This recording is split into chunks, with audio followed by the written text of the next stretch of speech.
Hi అండి. అందరికీ నమస్కారం. Welcome to my channel. ఈ వీడియోలో కనీస పెన్షన్ అనేది 7,500 ఎట్టకేలకు మోక్షం. వీళ్ళందరూ అర్హులే అంటూ శుభవార్త రావడం జరిగింది. సో, దీనికి సంబంధించిన పూర్తి వివరాలు ఈ వీడియోలో తెలుసుకుందాము. వీడియో అయితే ఎక్కడ గాని స్కిప్ చేయకుండా ఎండ్ వరకు చూసేయండి. అప్పుడే ఇన్ఫర్మేషన్ పూర్తిగా అర్థమవుతుంది. అలాగే వీడియో చూస్తున్న ప్రతి ఒక్కరు వీడియోకి లైక్ చేయండి ఫ్రెండ్స్. ఈ వీడియోని తోటి మిత్రులతో అయితే షేర్ చేయండి. కొత్తగా మన ఛానల్ చూస్తున్నవారు ఇంకా ఎవరైనా సబ్స్క్రైబ్ చేసుకోకపోతే వెంటనే మన ఛానల్‌ని సబ్స్క్రైబ్ చేసుకోండి. సబ్స్క్రైబ్ చేసుకోవడం వల్ల నేను చేసే ప్రతి ఒక్క వీడియో మీ వరకు రీచ్ అవుతుంది. ఇక ఆలస్యం చేయకుండా వివరాల్లోకైతే వెళ్ళిపోదాము. సో, ఫ్రెండ్స్ ఇక విషయానికొచ్చినట్లయితే భారతదేశంలోని కోట్లాది మంది వేతన జీవుల సామాజిక భద్రత మరియు రిటైర్మెంట్ అనంతరం జీవితానికి భరోసానిచ్చే అత్యున్నత స్థాయి employee provident fund organisation EPFO తాజాగా ఒక అత్యంత కీలకమైన మరియు చారిత్రాత్మకమైన నిర్ణయాన్ని వెలువరించింది. తమ కష్టార్జితాన్ని ఈపీఎఫ్ ఖాతాలో దాచుకుంటున్నట్లు ఉద్యోగులందరికీ ఊరటనిచ్చేలాగా ఒక అద్భుతమైన శుభవార్తను ప్రభుత్వం ప్రకటించింది. గత 12 ఏళ్లుగా పెండింగ్‌లో ఉన్నటువంటి మరియు ఎంతోమంది ఉద్యోగులు ఆశగా ఎదురుచూస్తూ ఉన్నటువంటి అధిక పెన్షన్, హైర్ పెన్షన్ ఆప్షన్‌ను మళ్ళీ పునరుద్ధరిస్తూ ఉన్నట్టుగా అధికారికంగా వెల్లడించింది. ఈ నిర్ణయం వల్ల ఉద్యోగులు తమ పదవీ విరమణ తర్వాత పొందేటటువంటి వీలు పొందే నెలవారీ పెన్షన్ మొత్తంలో భారీ మార్పైతే రాబోతున్నాయి. టైమ్ ఆఫ్ ఇండియా టీఓఐ వెలువరించిన తాజా నివేదిక ప్రకారం ఉద్యోగులు తమ పూర్తి బేసిక్ పే మరియు కరువు భత్యం డిఏ ఆధారంగా ఎంప్లాయీ పెన్షన్ స్కీమ్ ఈపీఎస్‌కు చందా కట్టే పాత సౌకర్యాన్ని ప్రభుత్వం తిరిగి అందుబాటులోకి తెచ్చింది. అసలు ఈ యొక్క అధిక పెన్షన్ అంటే ఏమిటి? 2014లో పెట్టినటువంటి నిబంధనలు ఏమిటి? ఇప్పుడొచ్చిన మార్పు ఎవరికి లాభం చేకూరుస్తుంది అనే ప్రతి చిన్న విషయాన్ని కూడా ఇప్పుడు మనం అత్యంత వివరంగా తెలుసుకుందాం. సో, ముందుగా ఈ నిర్ణయం యొక్క నేపథ్యం అర్థం చేసుకోవాలి మనము. దాదాపుగా 12 ఏళ్ల సుదీర్ఘ నిరీక్షణ తర్వాత ప్రభుత్వ సంస్థ తీసుకున్న ఈ నిర్ణయం వల్ల వేలాది మంది ఉద్యోగులకు ఆర్థికంగా గొప్ప లబ్ధి చేకూరనుంది. అయితే ఇక్కడ ఒక ముఖ్యమైన గమనిక ఏమిటంటే, ఈ సదుపాయం ఈపీఎఫ్ఓ సబ్‌స్క్రైబర్ల అందరికీ వర్తించదు. ఇది కేవలం ఒక పరిమిత సెక్షన్ సబ్‌స్క్రైబర్లకు మాత్రమే అందుబాటులో ఉంటుంది. అంటే గతంలో ఎవరైతే హైర్ పెన్షన్ కాంట్రిబ్యూషన్ ఎక్కువ చందా ఎంచుకొని, ఆ తర్వాత కొన్ని సాంకేతిక కారణాల వల్ల లేదా నిబంధనల వల్ల ఆగిపోయారో వారికి మాత్రమే ఇది వర్తిస్తుంది.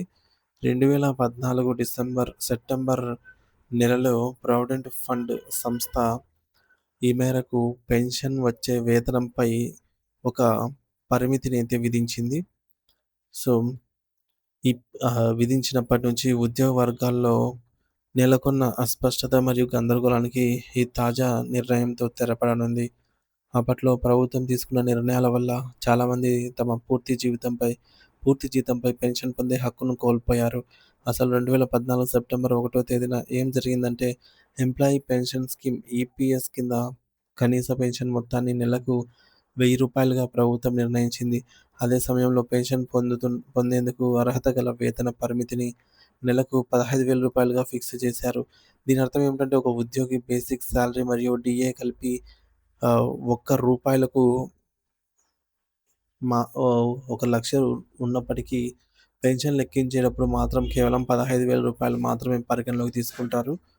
దీనివల్ల ఉద్యోగి ఎంత ఎక్కువ జీతం తీసుకున్నా అతని చందా కట్టేది మరియు అతనికి వచ్చే పెన్షన్ అనేది రూ. 15,000 పరిమితికి లోబడి ఉంటుంది. ఈ లెక్క ప్రకారంగా చూస్తే ఒక ఉద్యోగికి రిటైర్మెంట్ తర్వాత వచ్చేటటువంటి గరిష్ట నెలవారీ పెన్షన్ కేవలం రూ. 7,500 మాత్రమే పరిమితమవుతుంది. ఇది అధిక జీతం తీసుకునే ఉద్యోగులకు వృద్ధాప్యంలో పెద్ద నష్టంగా అయితే మారింది. ముఖ్యంగా కొత్త ఉద్యోగంలో చేరిన వారి పరిస్థితిని గమనిస్తే వారి బేసిక్ సాలరీ మరియు డీఏ కలిపి 1,500 కంటే ఎక్కువగా ఉంటే వారికి తమ పూర్తి వేతనంపై పెన్షన్ పొందే అవకాశం లేకుండా పోయింది. దీనివల్ల వారు తమ సర్వీస్ అంతా కష్టపడినా కూడా చివరికి వచ్చేసరికి తక్కువ పెన్షన్‌తోనే సరిపెట్టుకోవాల్సిన పరిస్థితి ఏర్పడింది. కానీ 2014 సెప్టెంబర్ 1 నాటికి నిబంధనలు రాకముందు పరిస్థితి వేరుగా ఉండేది.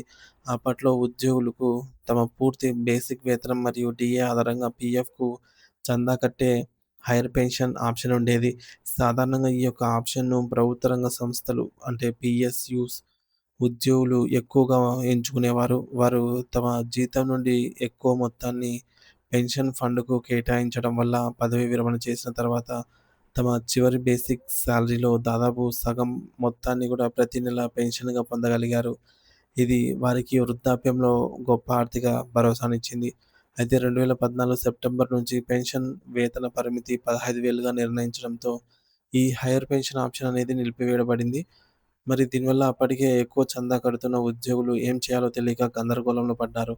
తాజాగా కేంద్ర ప్రభుత్వం ఇచ్చినటువంటి క్లారిటీ ప్రకారంగా ఉద్యోగులు తమ పూర్తి బేసిక్ సాలరీ మరియు డీఏ ఆధారంగా అధిక పెన్షన్ కోసం కాంట్రిబ్యూట్ చేసే పాత ఆప్షన్‌ను మళ్ళీ పునరుద్ధరిస్తున్నారు. ఇది ఒక కొత్త బెనిఫిట్ కాదని, గతంలో ఉండి ఆ తర్వాత నిలిపివేయబడిన ఒక సౌకర్యాన్ని కేవలం మళ్ళీ అందుబాటులోకి తెచ్చామని ప్రభుత్వ అధికారులు స్పష్టం చేశారు. మరి ఈ నిర్ణయం కేవలం 2014 సవరణకు ముందు హైయ్యర్ పెన్షన్ ఆప్షన్ ఎంచుకున్న వారికి మాత్రమే వర్తిస్తుందని ప్రతి ఒక్కరూ గుర్తుంచుకోవాలి. మరి ఇందులో ఇందుకొక ముఖ్యమైన విషయం ఏంటంటే ఈ ఆప్షన్ ఈపీఎఫ్ఓలోని సబ్‌స్క్రైబర్లందరికీ ఆటోమేటిక్‌గా వర్తించదు. ఎవరైతే తాము అధిక మొత్తంలో పెన్షన్ కోసం కాంట్రిబ్యూట్ చేస్తామని ముందుకొచ్చి అంగీకారం తెలుపుతారో వారికి మాత్రమే ఇది వర్తిస్తుంది. అలాగే ఈ ప్రక్రియలో కంపెనీ యాజమాన్యం పాత్ర చాలా కీలకం. ఉద్యోగి ఒక్కడే ఈ నిర్ణయం తీసుకోవడానికి వీల్లేదు. దీనికి ఖచ్చితంగా కంపెనీ యాజమాన్యం యొక్క ఆమోదం మరియు జాయింట్ డిక్లరేషన్ అవసరం అవుతుంది. గతంలో ఈ ఆప్షన్ ఎంచుకొని, ఆ తర్వాత కొన్ని కారణాల వల్ల ఆగిపోయినటువంటి వారు, ఇప్పుడు మళ్ళీ దీన్ని పునరుద్ధరించుకోవచ్చు. అయితే ప్రైవేట్ సెక్టార్‌లోని మెజారిటీ ఉద్యోగులకు ఇప్పటికీ గరిష్ట వేతన పరిమితి 15,000 గానే కొనసాగుతోంది. కాబట్టి వారు అదే పరిమితికి అనుగుణంగా చందా కట్టి పెన్షన్ పొందాల్సి ఉంటుంది. ఈ మార్పుల వల్ల మీ యొక్క పెన్షన్ ఎంత పెరుగుతుంది మరియు మీరు ఎంత అదనంగా చందా కట్టాలి అనే విషయాలపై మీ యొక్క కంపెనీ హెచ్ఆర్ విభాగంతో చర్చించి సరైన నిర్ణయం తీసుకోవడం అనేది ఉత్తమము.